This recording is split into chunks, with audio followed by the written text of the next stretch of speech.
Bonjour tout le monde! Aujourd'hui, on vous présente nos coups de cœur en matière de jeux de société pour vous donner des idées pour les cadeaux de Noël. Alors, on commence avec le jeu Il est où le minou, qui est un jeu pour les plus jeunes, donc 4 ans et plus. Ça se joue de 2 à 5 personnes.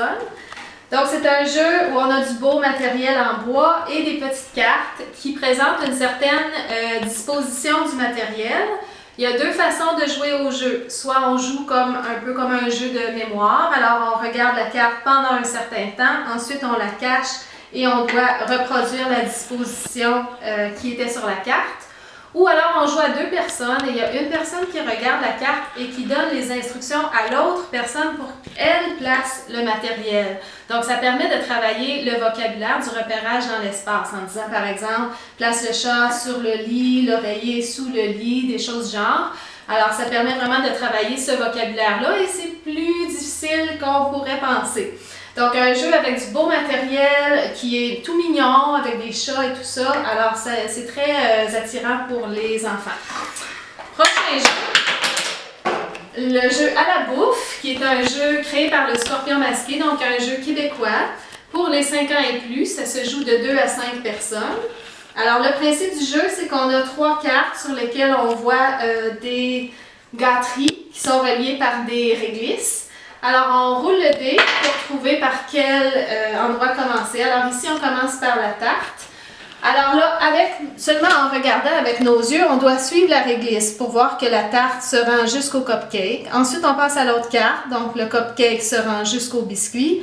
Et le biscuit se rend jusqu'au cupcake, ce qui veut dire que la réponse est le cupcake. La première personne à le trouver gagne. Donc, c'est un jeu qui se joue vraiment dans la rapidité, qui est très ludique, très amusant.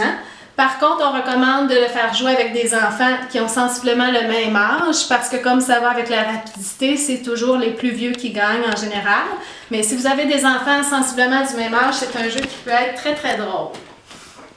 Prochain jeu, on y va avec la gamme des jeux placottes, qui sont des jeux québécois de développement du langage. Donc, comme c'est fait au Québec, c'est vraiment bien adapté au langage qu'on utilise ici. Et le matériel est de grande qualité. Donc ici, on a le jeu La pêche au son, qui est pour les 4 ans et demi et plus, un jeu qui développe la conscience phonologique. Donc on a une canne à pêche et des petits poissons en bois qui sont clémentés. Et il y a plusieurs jeux dans la même boîte. Donc, premièrement, il y a un jeu où on doit trouver le nombre de syllabes qu'il y a dans chacun des mots. Donc ici, on a raisin, donc l'enfant doit trouver qu'il y a 2 syllabes dans ce mot-là. Et on a dans la boîte, évidemment, des mots de différentes longueurs. Ou alors, il y a des jeux où on doit trouver les poissons qui représentent des mots qui commencent par la même syllabe ou qui se terminent par la même syllabe. Alors ici, on a lutin, sapin et raisin qui se retrouveraient dans le même panier puisqu'ils terminent par la même syllabe.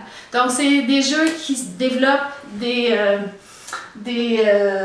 compétences importantes en développement du langage, mais qui sont quand même très ludiques. Ma fille a eu beaucoup de plaisir à jouer avec et elle joue encore avec à l'occasion, même si elle est rendue trop grande. Donc ça démontre qu'il y a vraiment là, un intérêt autre que pédagogique. On y va ensuite avec le jeu Maître Renard, qui est pour les 7 ans et plus. Il se joue de 2 à 4 personnes.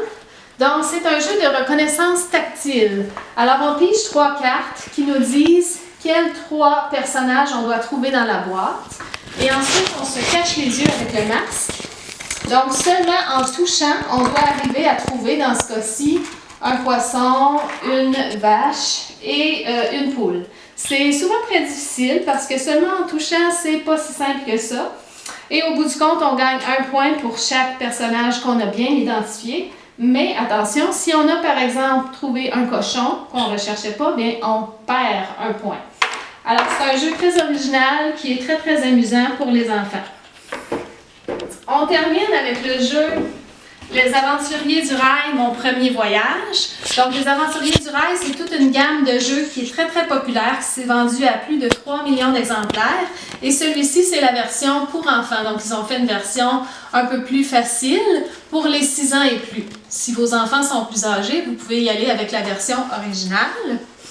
Donc le jeu, c'est vraiment un jeu où on a différentes villes qui sont reliées par des rails. Et on pige des cartes tickets qui nous disent quel trajet on doit faire. Donc, par exemple, ici, je dois relier New York à la Nouvelle-Orléans. Donc, je dois partir d'ici et me rendre là. Comme vous pouvez voir, il y a différents trajets qu'on peut faire pour se rendre. Certains plus courts, d'autres plus longs. Pour les faire, on pige des cartes wagons de différentes couleurs. Donc, si par exemple, ici, j'ai 2 cartes wagons jaunes, ça me permet d'aller les placer ici et de relier, par exemple, Washington à Atlanta, ce qui me permet de faire une partie de mon trajet. Donc, c'est un jeu qui est vraiment très amusant en famille. Il y a différents choix à faire, évidemment. Selon les cartes qu'on a, on peut soit essayer d'aller vers un trajet plus court ou être obligé de faire ce qui peut sembler un détour, mais qui des fois est plus astucieux selon ce qu'on a pigé. Et il y a même des endroits où il y a un seul rail entre 2 villes. Alors, si on arrive à le faire, ben, on bloque le passage pour certains gens. Donc, ça crée des petites frustrations. Alors, ça amène vraiment là, des jeux très, très agréables en famille. Donc, c'était nos suggestions pour les jeux de société. On vous souhaite de passer des belles fêtes et d'avoir beaucoup de plaisir à jouer en famille. Pour trouver plus de détails sur notre site familledaujourd'hui.com, vous allez voir différents articles sur chacun de ces jeux où on les explique un peu plus en détail. Merci!